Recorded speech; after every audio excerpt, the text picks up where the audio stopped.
আমার মনে হয় সেটা শুধুমাত্র তোমাদের সাপোর্ট যদি পাই এইভাবে।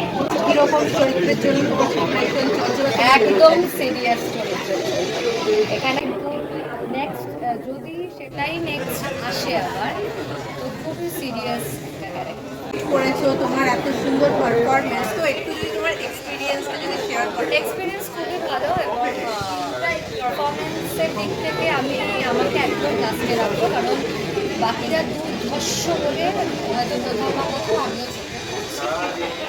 আর একটা ক্যারেক্টার করেছিলাম সেটাই মেনটেন করার চেষ্টাটা হয়ে গেছে। আচ্ছা, এই মুভিতে যেমনি তোমার চরিত্রটা একটু অন্যরকম আমরা দেখেছি, তোমার আগের কাজগুলোর থেকে একটু অন্যরকম, তো এর জন্য তুমি এই ছবিটার জন্য ওইভাবে কিছু মাইন্ডসেট আমার ছিল না, যেটা মির্জার জন্য আমার লেগেছিলাম। প্রচুর নিজের প্রতি একটা খাটনি আমি খেটেছিলাম। এই ছবিটার ক্ষেত্রে বলতে পারো যে সোহিনীদি সোহাগদি ছিলেন, তো একটা মাইন্ডসেট ওখানেই কাজ করছিল যে কোথাও ভুল হলে ওনারাই সেটাই ঠিক করেছিল, সেটাই হয়েছে।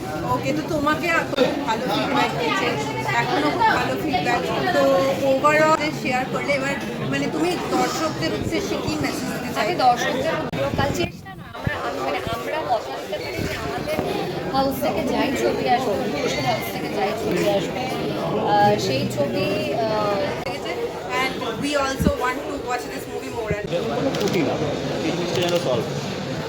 অভিনয় আর্টিস্ট বলবো যেটা হচ্ছে বেশি হচ্ছে যে অভিনয়টার কমেন্টটা খুব ভালো লেগেছে এবং সেটা বারবার করে বলেছে যে সেটা নিয়ে কী বলবো। এটাই তো বলছি, এটাই তো পাও না সত্যি কথা বলতে। কিছু কিছু জিনিস এমন হয়েছে যে প্লিজ তোমরা দেখো, এরকম না আমাদেরকে বলতে হয়নি, যারা দেখেছে তারাই উল্টে নিজেরা বলেছে যে please go and watch this movie and all. এটাই সব থেকে বড় পাওনা, এটা আমার মনে হয়।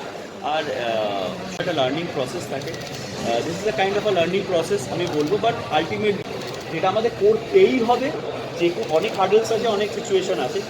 আমি 2026-এ আমি শুধুই হয়তো প্ল্যানিং অ্যান্ড প্রসেসিং করব, রিলিজ আমার সবই 2027-এ আসবে।